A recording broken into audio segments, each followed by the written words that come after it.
नमस्कार, आदाब, सत श्री अकाल, जय भीम, जोहार। मेरा नाम है नवीन कुमार। मणिपुर पर संसद में नरेंद्र मोदी की लफाजी की पोल भाजपा और उसके सहयोगी दलों के सांसदों ने ही खोल डाली। जी हां, खुद उनके अपने सांसदों ने। आपको याद होगा, मोदी ने यह कहकर संसद में चुटकी ली थी कि इंडिया गठबंधन ने कांग्रेस के नेता अधीर रंजन चौधरी की आवाज दबा दी।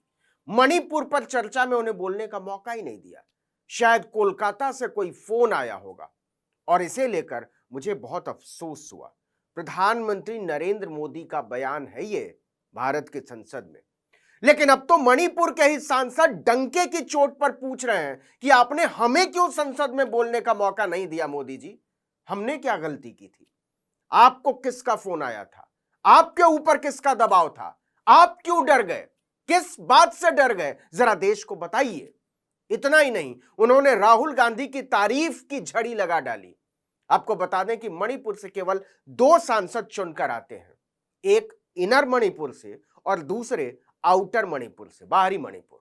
इनर मणिपुर से इस समय सांसद हैं डॉक्टर रंजन सिंह राजकुमार, जो खुद भाजपा के सांसद हैं और केंद्र में मंत्री भी हैं।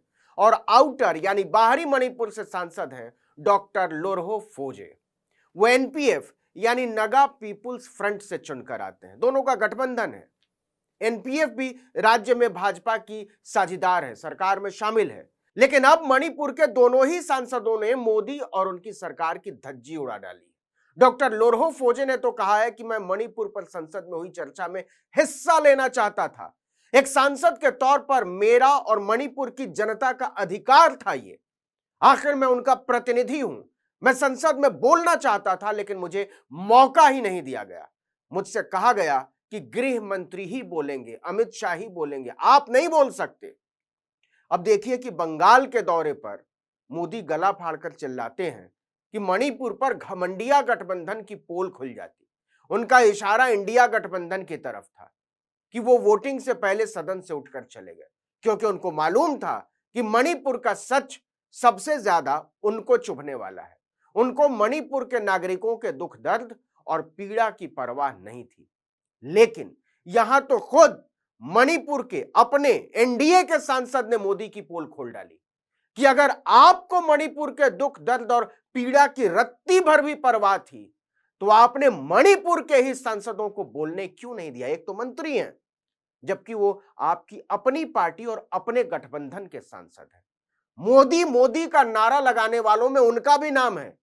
यह कौन सा लोकतंत्र है कि जिस मणिपुर पर चर्चा हो रही है, वहीं के जनप्रतिनिधि की आवाज का गला घोंट दिया जाए, उसे दबा दिया जाए।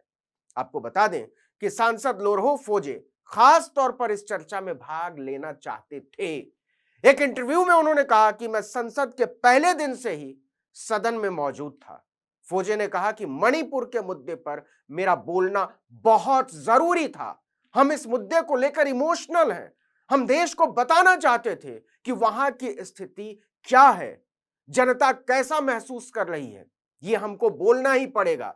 मेरी पार्टी बीजेपी के साथ मणिपुर में गठबंधन में है, बावजूद इसके मुझे बोलने से रोका गया। यह इल्जाम नरेंद्र मोदी पर है। हालांकि हमारा बोलने का बड़ा मन था, लेकिन गृह मंत्री अमित शाह के आगे हमारी एक नहीं चली। लेकिन इसके बाद सांसद लोरहो फोजे ने जो कहा, उसने नरेंद्र मोदी और उनके साथियों सलाहकारों का चेहरा लाल कर दिया है। आउटर मणिपुर के सांसद ने संसद में राहुल गांधी के भाषण की भरपूर तारीफ करते हुए कहा कि उन्होंने मणिपुर के लिए बहुत अच्छा बोला और इसकी वजह यह है कि वो हिंसा के बाद ही मणिपुर गए थे और वहां के लोगों से बातचीत की थी, मिले थे। इससे वहां के लोगों में उनके प्रति पर्सनल टच पैदा हुआ। मतलब उन्होंने सीधे सीधे प्रधानमंत्री नरेंद्र मोदी पर हमला बोला है कि जब आप मणिपुर जाएंगे ही नहीं, वहां के लोगों से मिलेंगे ही नहीं, जमीनी हालात को समझेंगे ही नहीं, तो आप मुद्दे की गंभीरता को कैसे समझेंगे? आपको पता ही है कि मोदी पूरे 80 दिन तक मणिपुर को धू धू कर जलता छोड़कर विश्व भ्रमण पर निकले हुए थे और उन्होंने इस पर तब तक अपनी चुप्पी नहीं तोड़ी जब तक 2 महिलाओं को निर्वस्त्र करके उन्हें खींचे जाने के वीडियो ने पूरे दुनिया का सिर शर्म से झुका नहीं दिया।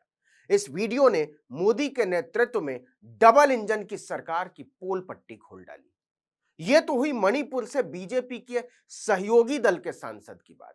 अब जरा इनर मणिपुर के सांसद डॉक्टर रंजन सिंह को भी सुन लीजिए। मंत्री हैं केंद्र में, भाजपा के सांसद हैं। एक बार फिर से बता दें कि वो प्रतिनिधित्व करते हैं मणिपुर की जनता का।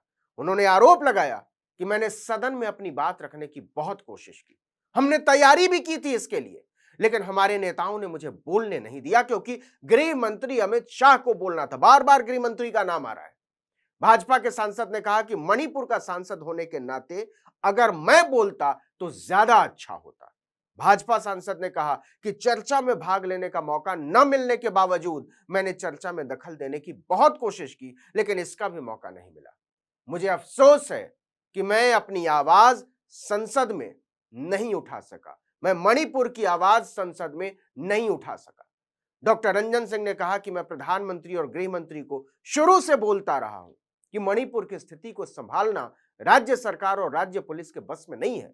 हालांकि वो मोदी और अमित शाह को लगातार बचाते नजर आते हैं, लेकिन बावजूद इसके उनके मन में यह टीस साफ नजर आती है कि उन्हें बोलने नहीं दिया गया, चुप रखा गया। डॉक्टर रंजन सिंह ने मोदी सरकार की पोल पट्टी खोलते हुए कहा कि हिंसा के दौरान मेरा घर भी जला दिया गया। सोचिए, केंद्र में मंत्री हैं।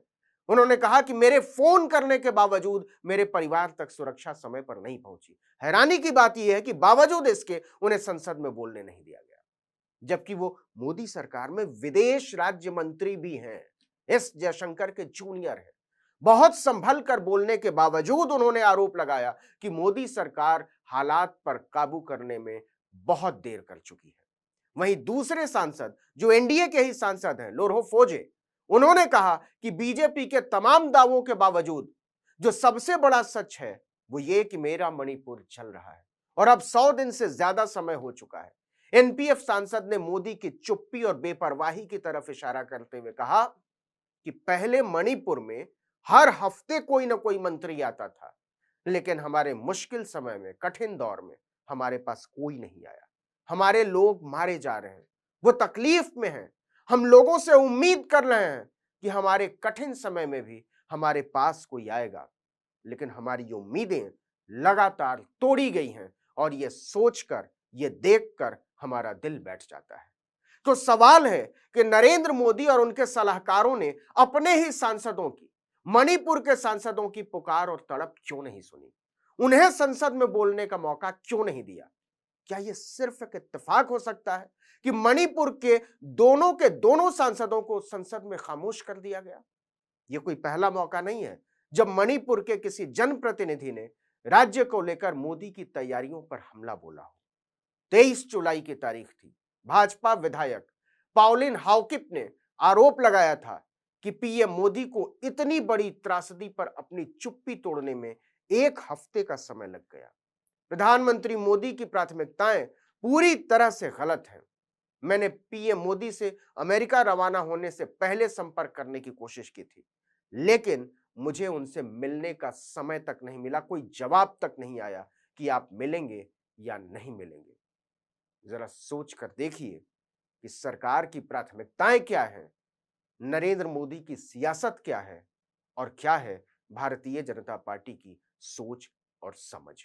इस वीडियो में इतना ही, लेकिन अगर आपने आर्टिकल 19 इंडिया को अब तक सब्सक्राइब नहीं किया तो फौरन कीजिए, बेल आइकॉन दबाइए, घंटी जैसी आकृति लाइक कीजिए और कमेंट करके बताइए हमारा वीडियो आपको कैसा लगा। यूट्यूब पर देख रहे हैं तो हमारे चैनल को सब्सक्राइब जरूर कीजिए, फेसबुक पर देख रहे हैं तो हमारे पेज को लाइक जरूर कीजिए, इंस्टाग्राम पर हमें फॉलो कीजिए और हमारा ट्विटर हैंडल है आर्टिकल 19_इंडिया और मेरा ट्विटर हैंडल है नवीन जर्नलिस्ट। आप मुझे भी फॉलो कर सकते हैं। नमस्कार।